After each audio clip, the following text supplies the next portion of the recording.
আপনাদের সবাইকে স্বাগত জানাচ্ছি আমার প্রফেসর দানেশ একাডেমি চ্যানেলে। আশা করি আপনারা ভালো আছেন।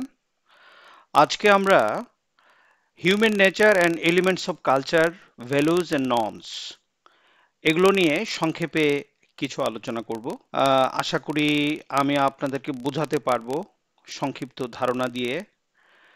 আহ, দেখা যাক, আমরা আজকে হিউম্যান নেচার কি এটা নিয়ে কথা বলবো। ভ্যালুস বলতে কি বোঝায়, নর্মস বলতে কি বোঝায়, নর্মসের মধ্যে ফকওয়েজ আছে, মৌরিস আছে, ট্যাবুস আছে, লজ আছে, এগুলো কি, এগুলোর উদাহরণ সহ আমরা বোঝার চেষ্টা করব। তাহলে হিউম্যান নেচার বলতে আসলে কি বোঝায়? হিউম্যান নেচার মোস্টলি মানুষের যে ফিলিংস আছে এবং মানুষের যে বিহেভিয়ারাল ট্রেটস, আচরণগত যে বৈশিষ্ট্য, এগুলো দিয়েই আমরা হিউম্যান নেচারকে ডিফাইন করার চেষ্টা করি। আহ, তাহলে আহ, মানুষ যেহেতু খুব একটা ডাইনামিক কালচারের মধ্যে বাস করে, এই জন্য মানুষের আচরণের মধ্যেও অনেক পরিবর্তন পাওয়া যায়। সেই জিনিসগুলো মাথায় রেখে আমরা হিউম্যান নেচারকে ডিফাইন করার চেষ্টা করব। আমরা যদি কিছু এক্সাম্পল দিই যে মানুষের নেচার কিরকম হতে পারে, যেমন ধরেন, প্রথমেই হচ্ছে মানুষ হচ্ছে এনভিয়াস। মানুষ এনভিয়াস মানে হচ্ছে ঈর্ষাপরায়ণ। মানুষ খুব ঈর্ষাপরায়ণ হয়, একজন আরেকজনের প্রতি মানুষ ঈর্ষা পোষণ করে, যেটা অন্য কোনো প্রাণীদের মধ্যে কিন্তু সাধারণত পাওয়া যায় না। অপটিমিস্টিক, মানুষ আশাবাদী, মানুষ আশাবাদ পোষণ করতে পারে, যেটা অন্যান্য প্রাণীদের মধ্যে নেই। মানুষ পেসিমিস্টিক, মানুষ দুঃখবাদী বা নৈরাশ্যবাদী, মানুষ নৈরাশ্যবাদিতা প্রদর্শন করতে পারে, মানুষ দুঃখ পায়, কষ্ট পায় এবং সবসময় মনে করে যে সে খুব কষ্টে আছে, দুঃখে আছে, এই ধরনের ধারণা পোষণ করে। ট্রাস্টিং, মানুষ কিন্তু বিশ্বাসপ্রবণ প্রাণী, মানুষ বিশ্বাস করতে পারে। অন্যান্য প্রাণীদের মধ্যে কিন্তু সেরকম বিশ্বাসের বিষয়টি নেই। সুতরাং এখানে মানুষের বৈশিষ্ট্যগুলো এইভাবে ব্যাখ্যা করা যেতে পারে। আপনারা আরো কিছু বলতে পারেন যে মানুষের নেচারের মধ্যে, যেমন আহ, আহ, মানুষ অর্থ অর্জন করতে পারে, অন্যান্য প্রাণীরা কিন্তু কোনো অর্থ উপার্জন করতে পারে না। মানুষ তাদের যে কালচারাল যে ট্রেডস গুলো আছে, কম্পোনেন্টস গুলো আছে, এগুলো এক জেনারেশন থেকে আরেক জেনারেশনে ট্রান্সফার করতে পারে। অন্যান্য প্রাণীরা কিন্তু সেগুলো পারে না। এই হচ্ছে মোটামুটি মানুষের নেচার। মানুষের নেচারের সায়েন্টিফিক আন্ডারস্ট্যান্ডিং কি? মানুষ, সায়েন্টিস্টরা দেখেছে যে মানুষের মধ্যে কিছু ইনস্টিংক্টস আছে। মানুষের মধ্যে ইনস্টিংক্ট বিহেভিয়ার আছে, অর্থাৎ ইনস্টিংক্ট বিহেভিয়ার বলতে বোঝায় তাদের কি বলে না, আম, সহজাত প্রবৃত্তি। এই সহজাত প্রবৃত্তির কারণে, যেমন ধরেন, আমার যদি হঠাৎ করে আগুনের উপরে হাত চলে যায়, আমার অজান্তেই কিন্তু আমি হাতটা টেনে নিয়ে আসি। ঠান্ডার মধ্যে যদি আমার হাত চলে যায়, আমার অজান্তেই কিন্তু আমার হাতটা আমি টেনে নিয়ে আসি। এটা হচ্ছে ইনস্টিংক্ট বিহেভিয়ার। তো এই সমস্ত ইনস্টিংক্ট বিহেভিয়ারও মানুষের নেচারকে ডিফাইন করে। সায়েন্টিস্টরা দেখেছেন যে মানুষের মধ্যে কিছু হরমোন আছে, যে হরমোনগুলো মানুষের নেচারকে অনেক সময় ডিফাইন করতে সাহায্য করে। যেমন ধরেন, কোনো মানুষ যদি অনেক স্লিপি হয়, তার মধ্যে যদি মেলাটোনিন থাকে, তাহলে সে মানুষটি স্লিপি হতে পারে। যদি কর্টিসল পর্যাপ্ত পরিমাণে মানুষের শরীরে থাকে, তাহলে সেটি স্ট্রেসকে রেগুলেট করতে পারে। আবার ইনসুলিন মানুষের শরীরের ব্লাড গ্লুকোজ লেভেলকে নিয়ন্ত্রণ করতে পারে। এই সমস্ত আরো অনেক হরমোন আছে, যে সমস্ত হরমোনগুলো মানুষের নেচারকে ডিফাইন করতে সহযোগিতা করে। ভ্যালুস কি? ভ্যালুস এর সাথে নর্মস ওতপ্রোতভাবে জড়িত। আমরা আহ, এখানে দেখতে পারি যে ভ্যালুস এর বাংলা হচ্ছে মূল্যবোধ। সমাজে কোনো বিষয়গুলোকে কোন বিষয়গুলো ভালো, গুরুত্বপূর্ণ, কাঙ্ক্ষিত মনে করা হয়, তার একটি বিমূর্ত ধারণা হচ্ছে ভ্যালুস। এটি মানুষের বিশ্বাস, আদর্শ এবং নৈতিক মানকে নির্দেশ করে। উদাহরণত সততা, ন্যায় বিচার, শিক্ষা, সম্মান, স্বাধীনতা, ধর্মীয় বিশ্বাস ইত্যাদি। নর্মস হচ্ছে সমাজে বিদ্যমান আচরণের নির্দিষ্ট নিয়ম বা নির্দেশনা। এটি নির্দেশ করে কোন পরিস্থিতিতে কোন আচরণ গ্রহণযোগ্য বা অগ্রহণযোগ্য হবে। নর্মস আসলে ভ্যালুজের প্রয়োগ বা সামাজিক রূপ। উদাহরণত বড়দের সামনে দাঁড়িয়ে অভিবাদন জানানো, পরীক্ষায় নকল না করা, আম, আহ, বাংলাদেশে রাস্তার বাম পাশে গাড়ি চালানো, আমেরিকাতে রাস্তার ডান পাশে গাড়ি চালানো, এটা বিভিন্ন দেশ অনুসারে বিভিন্ন রকম হতে পারে। তো আমরা যদি ভ্যালুজ এবং মূল্যবোধকে পার্থক্য করে দেখি, তাহলে বলতে পারি যে ভ্যালুজ হচ্ছে বিমূর্ত এবং আদর্শ ভিত্তিক, আর নর্মস হচ্ছে বাস্তব ও আচরণ ভিত্তিক। ভ্যালুস হচ্ছে কি গুরুত্বপূর্ণ তা বলে, আর নর্মস হচ্ছে কিভাবে আচরণ করতে হবে তা বলে। ভ্যালুস হচ্ছে দীর্ঘমেয়াদী, সহজে পরিবর্তন হয় না। নর্মস হচ্ছে তুলনামূলকভাবে পরিবর্তনশীল। ভ্যালুস হচ্ছে সংস্কৃতি, ধর্ম, নীতি, দর্শন। আর নর্মস হচ্ছে সামাজিক অভ্যাস, আইন, প্রতিষ্ঠান। ভ্যালুস হচ্ছে যেমন সততা একটি মূল্যবোধ, আমরা বলতে পারি উদাহরণত। আর নর্মসের মধ্যে আমরা বলি মিথ্যা না বলা একটা সামাজিক নিয়ম। সমাজে সততা একটা গুরুত্বপূর্ণ ভ্যালু, এর ফলে গড়ে ওঠে নির্দিষ্ট নর্মস, যেমন পরীক্ষায় নকল না করা, ব্যবসায় ক্রেতাকে না ঠকানো, আদালতে শপথ নিয়ে সত্য কথা বলা। সমাজে সম্মান প্রদর্শন একটি ভ্যালু, এর জন্য নির্দিষ্ট নর্মস হলো বড়দের আপনি করে বলা, শিক্ষককে সালাম জানানো, মসজিদে প্রবেশের সময় জুতা খুলে ভিতরে প্রবেশ করা। সারসংক্ষেপে আমরা বলতে পারি যে ভ্যালু হলো সমাজের নৈতিক ভিত্তি বা আদর্শ, আর নর্মস হলো সেই আদর্শকে বাস্তবে রূপ দেওয়ার জন্য গড়ে ওঠা নির্দিষ্ট আচরণের নিয়ম। তো এই হচ্ছে মোটামুটি ভ্যালুস এবং নর্মসের মধ্যে পার্থক্য। ভ্যালুস হচ্ছে মোস্টলি এটা অ্যাবস্ট্রাক্ট, বিমূর্ত, যেটা আমি আগে বলেছি। আর নর্মস হচ্ছে আচরণ ভিত্তিক বিষয়গুলো।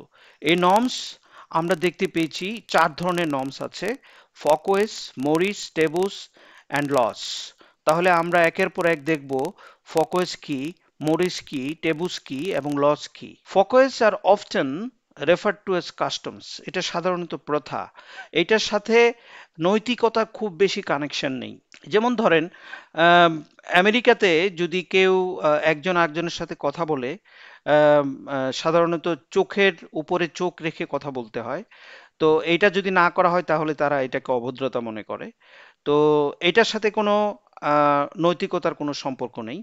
যদি চোখের সাথে চোখ রেখে কথা না বলা হয় তাহলে তাকে এটা ভায়োলেন্স অফ ফকওয়েজ মনে করা হতে পারে আমেরিকাতে। কিন্তু এটা মনে রাখতে হবে, ফকওয়েজ, নর্মস, ভ্যালুজ এবং লস এটা প্রত্যেকটা দেশের ক্ষেত্রে এক এক রকম হতে পারে, প্রত্যেকটা কালচারের ক্ষেত্রে এক এক রকম হতে পারে। সুতরাং এটার ডিফারেন্স কিন্তু থাকবে, এই জিনিসটা মাথায় রেখে আমাদেরকে এই জিনিসটি বুঝতে হবে। আমি আরো কয়েকটি উদাহরণ দিচ্ছি। যেমন ধরেন খাবার টেবিলে কেউ যদি বড় করে ঢেকুর দেয়, এই জিনিসটাকে কিন্তু আমাদের বাংলাদেশেও আমরা এটাকে ভালোভাবে দেখি না। আম, খাবারের সময় কেউ একজন ঢেকুর দিলে এই জিনিসগুলো দৃষ্টিকটু মনে হয়। কেউ যদি আম, খাবার টেবিলে বসে বা একসাথে বসে ফার্টিং করে, সেটাও কিন্তু সাধারণভাবে ভালোভাবে দেখা হয় না। এটা একটা বিরক্তিকর অনুভূতি প্রকাশ করে। সুতরাং এই সমস্ত বিষয়গুলোকে বলা হয় ফকওয়েস। এই যে ছবিটা দেখতে পাচ্ছেন, এই ছবিটা কি ভায়োলেশন অফ ফকওয়েস? আপনারা বলবেন নিশ্চয়ই বাংলাদেশে এটা ভায়োলেশন অফ ফকওয়েস। বাংলাদেশে এই ধরনের দৃশ্য, মেয়েরা এই ধরনের ছোটখাটো পোশাক পরে শপিং করতে যাবে বা কোথাও বাইরে বেরোবে, এটা সাধারণত কেউ দেখতে চায় না। সুতরাং এটা বাংলাদেশের জন্য ভায়োলেশন অফ ফোকাস। তবে এটা মাথায় রাখতে হবে যে এটার সাথে কিন্তু নৈতিকতার কোনো সম্পর্ক নেই। কিন্তু আপনি যদি আমেরিকা বা ইউরোপের কথা ধরেন তাহলে এটা ভায়োলেশন অফ ফোকাস নয়, সেটা মাথায় রাখতে হবে। মরিস কি? Mores are strict norms that control moral and ethical behaviour, যেটার সাথে ইথিক্যাল কানেকশন আছে। তাহলে ফোকওয়েজ এবং মরিজের মধ্যে পার্থক্যটা কি বোঝা গেল? ফোকওয়েজের মধ্যে ইথিক্যাল কানেকশন নেই, মরিজের মধ্যে ইথিক্যাল কানেকশন আছে। ঠিক আছে? তো এই যেমন মরিচ কি হতে পারে, রিলিজিয়াস ডক্ট্রিনস গুলো হচ্ছে মরিচের মধ্যে পড়ে। যেমন ধরেন কোনো মুসলিম যদি আহ, শূকরের মাংস খায়, এটা যদি জানাজানি হয় তাহলে এই জিনিসটা ভায়োলেশন অফ মরিচ হতে পারে। এবং এই জিনিসটি সাধারণভাবে সোসাইটিতে মেনে নেওয়া হয় না। কোনো হিন্দু ভদ্রলোক যদি হোটেল থেকে গরুর মাংস কিনে খায়, এটা যদি অন্যান্য হিন্দুরা দেখে তাহলে সেটাও কিন্তু ভায়োলেশন অফ মরিসের মধ্যে পড়ে। তো সুতরাং এই সমস্ত আচরণগুলো আমাদেরকে বুঝতে হবে যে এগুলো আহ, মরিস, যেগুলোর সাথে ইথিক্যাল কানেকশন আছে। এখানে দেখেন এই হোমোসেক্সুয়ালিটি কি ভায়োলেশন অফ মরিস? এই ছবিটা আপনারা দেখেন। হোমোসেক্সুয়ালিটি অবশ্যই বাংলাদেশে ভায়োলেশন অফ মরিসের মধ্যে পড়ে, এবং আমরা হোমোসেক্সুয়ালিটিকে আমাদের সোসাইটি গ্রহণ করে না, লেসবিয়ানিজম, গেইজম, এই সমস্ত জিনিসগুলো আমাদের সোসাইটিতে গ্রহণ করে না। কিন্তু আপনারা যদি আহ, ইউরোপে যান, আমেরিকা যান, অস্ট্রেলিয়া যান, কানাডা যান, এমনকি ভারতে যান, সেখানেও কিন্তু এই সমস্ত জিনিসগুলো এত খারাপভাবে দেখা হয় না।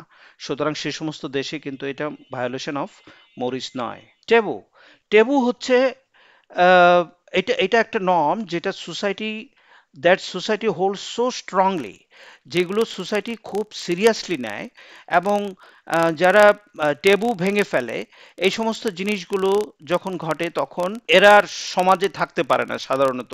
এই সমস্ত ঘটনাগুলো যখন ঘটে তখন সমাজে আহ, উম, আহ, থাকতে পারে না। এখানে ইটিং পর্কও অনেক সময় বাই দ্য মুসলিমরা যখন এই পর্ক খায়, সেটাও টেবুর মধ্যেও অনেক সময় পড়তে পারে, আবার অনেক সময় নাও পড়তে পারে বাংলাদেশের ক্ষেত্রে। আহ, কিছু কিছু ক্ষেত্রে আপনি দেখবেন ইনসেস্ট এবং ক্যানিবালিজম আর ট্যাবুস ইন মোস্ট কান্ট্রিজ। আমি একটা ছবি দেখাবো আপনাদেরকে। এই যেমন দেখেন, incest, you call your girlfriend Liz is your sister. তার মানে আহ, আম, আমরা আমাদের সোসাইটিতে আমার বোন আমার গার্লফ্রেন্ড হতে পারে না। যদি এই ধরনের হয়, যদি এই ধরনের কোনো সম্পর্ক তৈরি হয় কিংবা যৌন সম্পর্ক তৈরি হয়, যেটাকে আমরা ইনসেস্ট বলি, এটা কিন্তু ভায়োলেশন অফ টেবুস। এটা সমাজ কিন্তু খুব সিরিয়াসলি দেখে, এবং এই ধরনের যৌন সম্পর্ক যদি ঘটে যায় কখনো, তাহলে তার সমাজে থেকে যাওয়াটা কিন্তু খুব কঠিন হয়ে পড়ে। ক্যানিবালিজম হচ্ছে মানুষের মাংস মানুষ খেয়ে যখন উৎসব পালন করে, সে সমস্ত অনুষ্ঠানকে ক্যানিবালিজম বলা হয়। সাধারণত ক্যানিবালিজমের লিটারাল মিনিং হচ্ছে নিজ জাতের মাংস নিজে ভক্ষণ করা। তো এই ধরনের ঘটনা আগে কখনো কখনো কোথাও কোনো কোনো ট্রাইবের মধ্যে ছিল। তো এখন আর এগুলো নেই। পৃথিবীর কোনো দেশে, কোনো ধর্মে, কোনো সংস্কৃতিতে এগুলো গ্রহণযোগ্য নয়। এগুলো ভায়োলেশন অফ ট্যাবুস। এই সমস্ত জিনিস কখনোই গ্রহণযোগ্য নয়। কি? ল কিন্তু একটা নর্ম, এটা মাথায় রাখতে হবে। আমাদের সোসাইটিতে আমি এতক্ষণ পর্যন্ত যে ফকওয়েসের কথা বললাম, মরিজের কথা বললাম, টেবুজের কথা বললাম, এগুলোর জন্য যদি লিখিত আইন নাও থাকে, তাও কিন্তু আমাদের সমাজই এই জিনিসগুলোকে নিয়ন্ত্রণ করে। আমাদের যে কালচারাল যে কম্পোনেন্টস আছে, এই কম্পোনেন্টসের মাধ্যমেই সমাজের যে স্পিরিট আছে, সে স্পিরিটের মাধ্যমে এগুলো নিয়ন্ত্রিত হয়। কিন্তু কিছু কিছু বিষয় থাকে, যেমন পরিবেশগত বিপর্যয় বা এই সমস্ত ঘটনা যখন ঘটে, তখন কালচারাল যে স্পিরিট আছে, এটা দিয়ে অনেক সময় এগুলোকে নিয়ন্ত্রণ করা সম্ভব হয় না।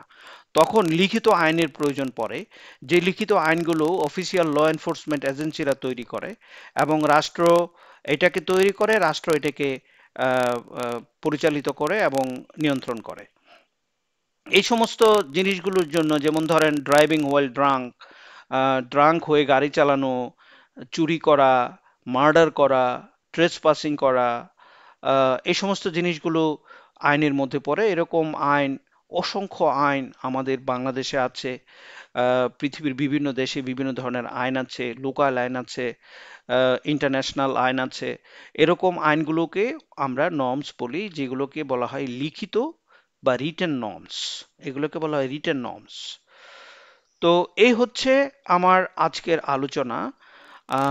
আশা করি আমি সংক্ষেপে আপনাদেরকে হিউম্যান নেচার এবং ভ্যালুজ এবং নর্মসের ব্যাপারে আপনাদেরকে সংক্ষিপ্ত ধারণা দিতে পেরেছি। যদি আপনাদের এই ভিডিওটি ভালো লেগে থাকে, তাহলে আমার চ্যানেলটি আপনারা কাইন্ডলি সাবস্ক্রাইব করুন, লাইক করুন, শেয়ার করুন, এবং আপনাদের যদি কোনো প্রশ্ন থাকে, প্রশ্ন করুন। সবাই ভালো থাকবেন, এই প্রত্যাশায় আজকের এই সংক্ষিপ্ত ভিডিওটিতে এখানেই সমাপ্তি টানছি।